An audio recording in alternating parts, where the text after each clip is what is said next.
All right, I have a great show for my audience today. I have with me Scott Ritter, who is a former Marine and UN weapons inspector. He is very, very knowledgeable about the truth of what's really going on in this Russia-Ukraine war. Scott, thank you so much for coming on the show. Thanks for inviting me. All right, a lot has happened since the last time you and I spoke, so I'm just going to jump right in. Within the last day or so, down in the southern part of Ukraine, there was a dam called the Nova Kakhovka Dam. Ukraine is accusing Russia of blowing up the dam. It's caused tremendous amounts of damage. Citizens are fleeing for their life. Livestock is drowning. It's an ugly situation. However, Russia is accusing Ukraine of blowing up the dam. Can you give us any insight to what's going on with this situation? And do you have any suspicion about who is really behind the exploding of this water infrastructure, this dam in South Ukraine? Well, first of all, we have to understand that this is a horrific event, and it's going to impact the lives of hundreds of thousands of people. Um, it it's not going to be reversed for some time, meaning that the damage that's being done is near to permanent as it's going to get. This is changing in a dramatic fashion the lives and the livelihood of millions of people. There will be an ecological impact too on not just the river but also the Black Sea, and so this is a catastrophe, not just a minor little incident. This is a very, very big deal. Who did it? You know, one of the key questions that people ask in the legal profession when something of this nature occurs is the concept of a cui bono. Who benefits? Who benefits the most from this? There's no benefit for Russia whatsoever. Um, you you know this flooding is primarily impacting what they call the left bank of the Dnieper River. That's where the Russians had built fortifications. They had extensive minefields, they had entrenchments, etc. Those are all flooded. They're gone. So why would Russia build a network of defenses only to flood it out? Um, Two, the Russians were using the reservoir that was north of the dam as a water barrier to hold the Ukrainians back. By blowing up the dam, you're draining this barrier, making it actually easier for the Ukrainians to cross the river. And when you use the water as a barrier, that means that you've incorporated that into your defensive plan. And by eliminating that barrier, it means the potential for Russia's defenses in that area being inadequate to the task of defending against a concerted Ukrainian attack is real. So Russia doesn't benefit from this militarily. From standpoint of the economy, two things. One, this will severely impact water supplies to the Crimea Peninsula. The Crimea Peninsula operates on a canal that's fed by the river, and the disruption of the flow of this river will impact that. So it's going to severely reduce the amount of water available to the Crimea. And this is after Russia made a point of reopening this canal and getting the water flowing back in. So again, that's Russia shooting itself in the foot for doing this. It also will have a potential detrimental impact on the Zaporizhia nuclear power plant. When Russia is in the business of trying to convince the world that this plant is safe, that continued operation under Russian control is in the best interest of the world, why would it create the conditions that allows the world to question the safety of this plant? Now, everything I just said means that it is Ukraine that benefits the most from this conflict. And there's an additional aspect to this. There's a lot of Ukraine fatigue right now. The world is just tired of Ukraine, tired of funding Ukraine. There's been talk about this counteroffensive.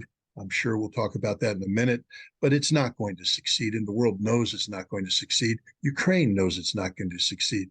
So what Ukraine needs is a catastrophic event that rallies international support around Ukraine by blaming Russia for something big. And already Ukraine is talking about taking this issue to the Security Council of the United Nations and using it as a mechanism to get more sanctions imposed on Russia.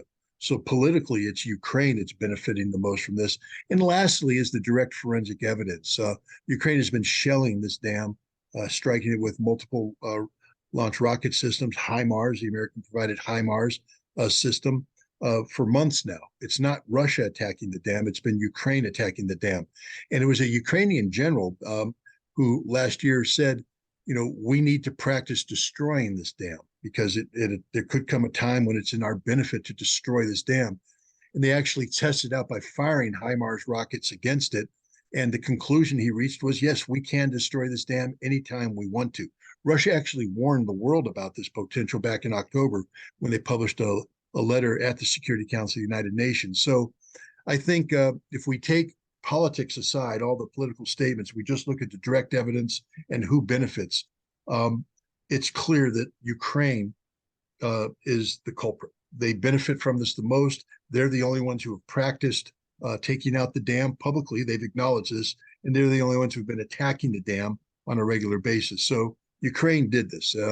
Whether the United States is going to come to that conclusion, whether the international community will come to that conclusion is another question, but there's no doubt in my mind that Ukraine is behind this attack. Well, and it is considered a Russian occupied area, right? So Russia has gone to great lengths to free their own citizens within Ukraine. Why would they then attack their own Russian occupied area, which downstream would damage them in multiple locations? It doesn't make sense. And again, the media is going back and forth. It's such a new story, but they do seem to want to, as you mentioned, turn this into an international crime very, very quickly without any fingerprints or evidence or anything like that. One of the articles that I read this morning said that there will be an investigation from Ukraine and the international community, but already this is being labeled as terrorism and eco-terrorism. Do you think that they're elevating it to that level of language, again, to rally the international community to Ukraine's side? Well, first of all, let's just be straight up. It is an act of terrorism, and it is an act of eco-terrorism. Whoever's responsible for this can rightly be labeled a terrorist entity that has committed eco-terrorism. So there's nothing wrong with those terms. The problem is they're using them they're applying them on Russia when it's Ukraine that did this, and they need to be careful about applying these terms. Beware of what you ask for, because a careful forensic investigation will probably point the finger straight at Ukraine. So you're going to see people talking about the need for an investigation, but there will be no investigation. Just like, for instance, there's been no investigation of the Nord Stream 2 pipeline explosion. Why? Because they don't want to know the answer, because they know the answer. They know who did it. America knows who did it. We did it. So we don't want an investigation that proves that. We prefer to leave it unknown so that we can then shape the narrative by putting out false accusations against Russia. And I think that's what you're going to see with this dam. They're going to elevate the language. They're going to create the perception of terrorism and eco-terrorism, and then they're going to apply that to Russia. They're going to go through the motions of talking about an investigation in order to promulgate the notion of legitimacy of these accusations, but there will be no investigation, because an investigation will uncover things that they don't want uncovered. Yeah, and that's the point I was trying to make is, again, I'm comfortable with this being terrorism. I mean, look how many hundreds of thousands of people it's going to affect. I mean, this is greater than hitting an apartment building with a sonic missile or a hypersonic missile. This is like very, very damaging to the landscape, to the people, to the culture. My worry, though, is that there won't be a legitimate investigation. It will be, hey, we have the crime, now go find the person, versus really finding out who did that. And I agree that's what's happening, I believe, with the Nord Stream 2 pipeline. Let me bring up something that came out in the news today, and maybe we can just kind of pick this story apart. I read in Reuters that the CIA has now come forward and said that they know who attacked the Nord Stream 2 pipeline, that it was a 6-man SEAL team from the Ukrainian special forces that blew it up.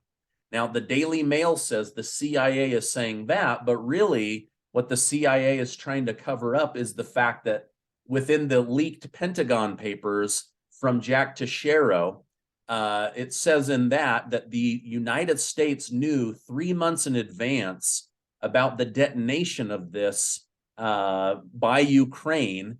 But here's the whole point of all of this is whether the United States did this or whether the CIA or these Pentagon papers show that it was indeed a team from Ukraine, why would the United States stand by idle and allow a partner and a NATO nation of Germany to be economically damaged, financially damaged, physically damaged in order to benefit Ukraine, who isn't a part of NATO, who doesn't really have a relationship with the United States?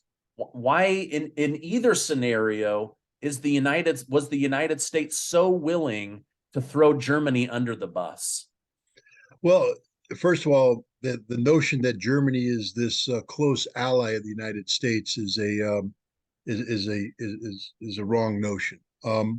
Remember under the Obama administration, it was exposed that we were tapping into the phones of Angela Merkel, the chancellor of Germany. We were spying on her personal phone calls. Do friends do that? No.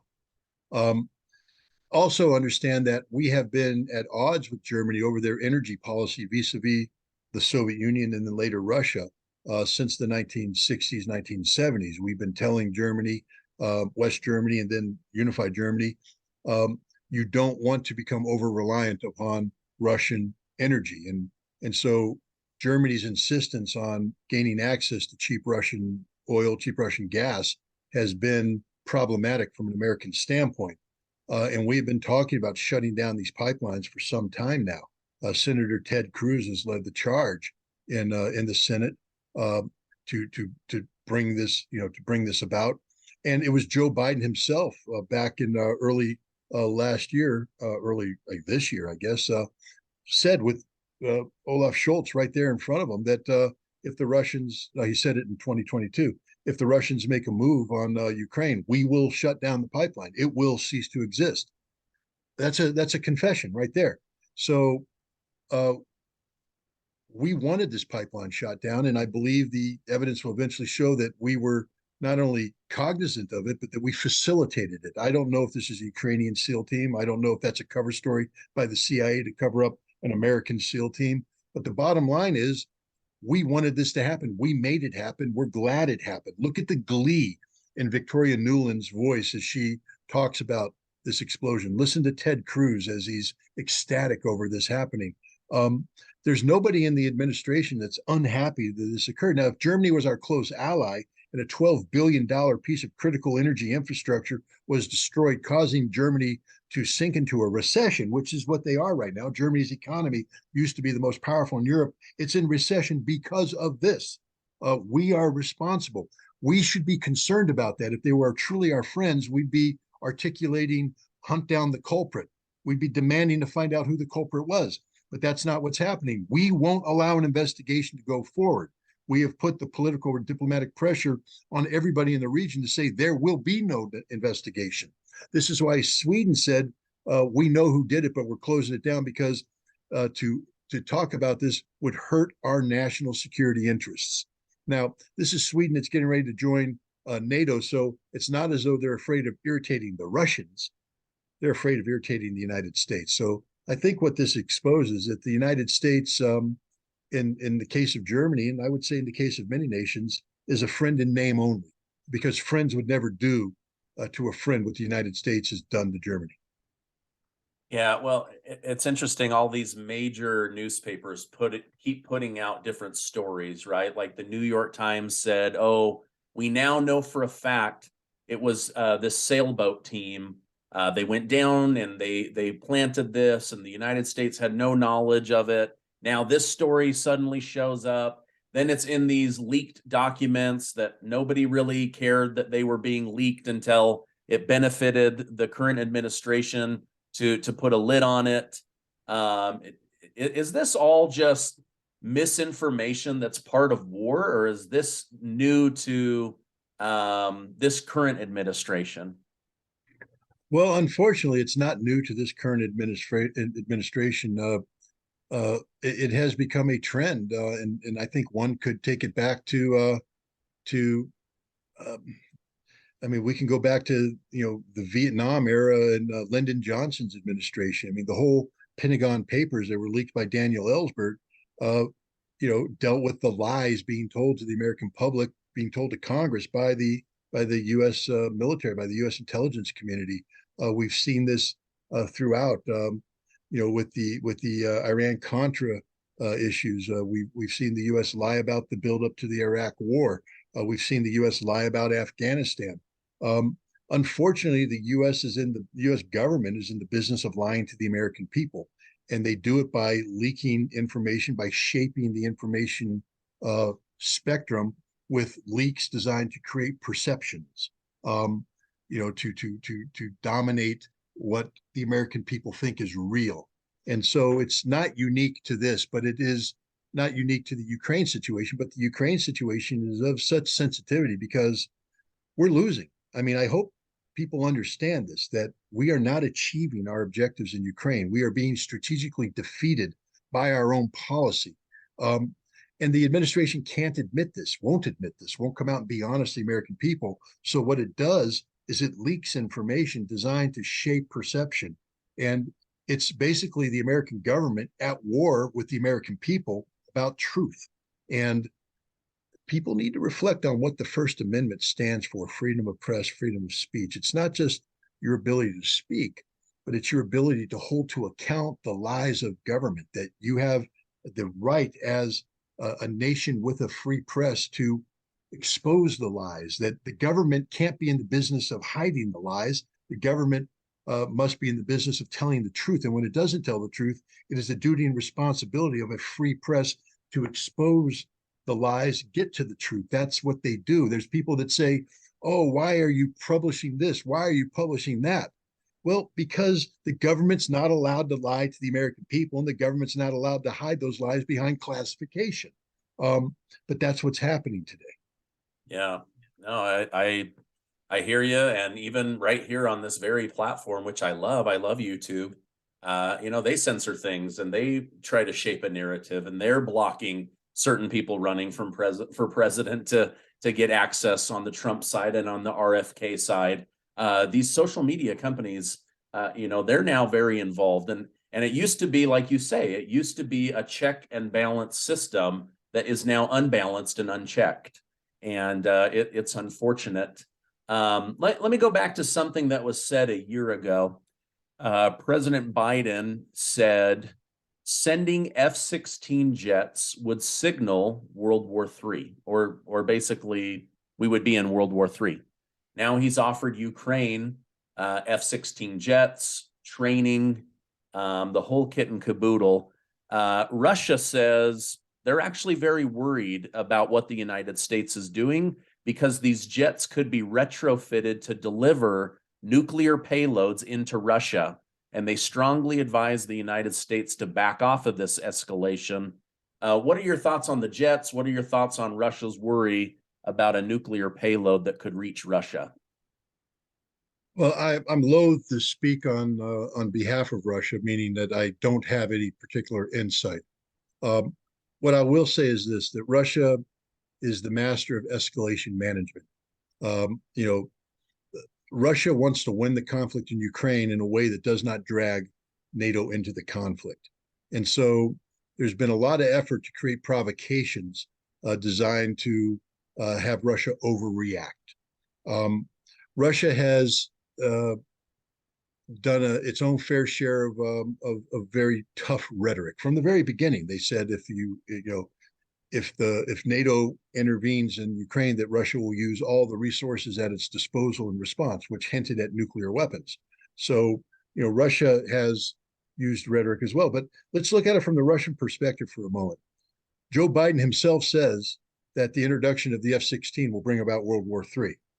It's not Russia saying that. It's Joe Biden. He says if we introduce the F-16, it'll bring about World War III. So there's apparently some sort of underlying logic in Joe Biden's statement. Now Joe Biden is saying we're going to provide Ukraine with F-16s. And from the Russian perspective, they're trying to understand how you go from starting World War III to saying it's okay to provide them. And so they have to take a look at what is it about the F-16 that could constitute a threat to Russia worthy of World War III. The F-16 airframe itself is an old airframe. I mean, it was designed in the late 1960s, fielded in the 1970s, and many of these aircraft are older than the pilots that fly them, especially the ones that they're talking about giving to Ukraine. For instance, the Netherlands has acknowledged that it won't provide any F-16 airframes to Ukraine until they've expired their operational lifespan, meaning that they're no longer held by warranty. And so they're letting the F-16s die out by old age and then say, oh, we'll give them to the Ukrainians then. So the Ukrainians aren't getting the newest, best, most airworthy airframes. They're getting old stuff. But that doesn't mean that you can't upgrade the avionics to that. The F-16 can be outfitted with certain avionics that make it a nuclear weapons capable system, a system able to deliver a B-61, which is the American air bomb that we have 100 of them in Europe right now. An F-16 properly outfitted with the right avionics, the right electronics, the right systems can deliver a nuclear weapon. That doesn't mean that that's the F-16 the Ukrainians will get. Far from it. The United States is not going to give Ukraine an F-16 that's been modified for delivery. But from the Russian perspective, why not score political points? I mean, this is an easy one for the Russians because Joe Biden has said that the delivery of the F-16 is World War III. He's now delivering the F-16. So the Russians have every right to ask the question, what is it about the F-16 that makes it so dangerous? And one of the things is that historically the F-16 can be adapted for use to deliver a nuclear weapon. I think the Russians know in their heart of hearts that this just isn't going to happen. But, you know, can you blame them for trying to score political points when the opportunity is provided, especially in this day and age of information warfare? So that's my take on it. That doesn't mean that the Russians believe what I just said. There could be legitimate concern. And the fact of the matter is, we need to respect the fact that, you know, the Russians have every right to be concerned about what we're doing in Ukraine. And what we're doing is very dangerous, and it's provoked some dangerous Russian responses. For instance, in Belarus, the Russians have deployed, they've trained the Belarus Air Force and Army to use aircraft and tactical missile delivery systems, the Iskander-M, so that they can deploy nuclear weapons. And they're deploying nuclear weapons onto Belarusian soil. So if there's ever a nuclear conflict, they can be transferred to the Belarusians, who they can then fire nuclear weapons against NATO targets. Belarus is also bringing out of mothballs the old strategic missile bases that used to hold the SS-20 and the SS-25 missile systems. Now the Russians have a system called the YARS, or the Topol-M, which is a mobile missile system. These bases can house that. The Ukrainians are in the business of reactivating these bases so that Russia can deploy those systems to Belarus if necessary. This is dangerous escalation. And so the United States and NATO needs to start to pay attention to what they're doing, because providing F-16s to Ukraine, given what Joe Biden said a year ago, is a very, very dangerous escalation. Yeah, no, I agree. And I think Russia putting nuclear weapons into Belarus. Lukashenko seems like a pretty even-tempered guy, but he is still loyal to his friendship with Putin. And so now, you know, again, once you start having multi-country potential escalation, that's where it makes me very nervous that this thing, you know, one wrong missile strike or explosion could pull all of us into another world war that takes years and years to put out the flames. I know. Or in the case of a nuclear war, we'll never put out the flames. We'll all be dead. Yeah, exactly. I know you can't speak for anyone else, but could you possibly give us some insight? What is going on with Prigozhin of the Wagner mercenary group and the Russian Federation army, and specifically Vladimir Putin? Is this real bad blood that's playing out in the media and frustration, or is this some kind of show to distract us? Is this a sleight of hand magician trick? What do you think is really going on between these two? Well, first of all, we need to understand that there's no bad blood between Prigozhin and Putin. If there were, Prigozhin wouldn't exist. It's that easy. Vladimir Putin is the commander in chief of the Russian military. And while people call Wagner a private military contractor, the reality is that Wagner works under the auspices of the GRU, which is Russian military intelligence. It's a highly specialized force that is funded using different mechanisms than that associated with the regular army. But these aren't mercenaries. Everybody calls them mercenaries. These are some highly skilled professionals salted in with shock troops recruited from prison. I mean, they recruited tens of thousands of inmates and gave them a 6-month contract. And if they survived the 6-month contract and they behaved honorably, they get a pardon. And a lot of people took advantage of that. And these guys were used in some of the bloodiest fighting in Bakhmut. Wagner has proven itself to be one of the more capable military formations in the Russian military, especially when it comes to close quarter combat in an urban environment. When Wagner was formed and when they got involved in Ukraine back in 2014, initially as advisors, the legal structure was different because the Donetsk and Lugansk areas were part of Ukraine. They weren't part of Russia. This is why Wagner was created, because you can't send Russian forces to the Ukraine. It's in violation of the Russian Constitution without the permission of the Russian parliament. So Wagner was created as a private military contractor in name only. They're really military professionals working for Russian military intelligence. But it gave them a little bit of a latitude, some freedom of action. They were able to come up with very streamlined operational procedures, etc. And then this carried on when they started the fight for Bakhmut back in March, April of last year. They were still a private military contractor fighting on non-Russian soil. But when Russia absorbed Donetsk and Lugansk back after the referendum in September, Wagner ran into a problem because legally speaking, Wagner cannot exist on Russian soil. And so Wagner had to transfer over to Russian military command.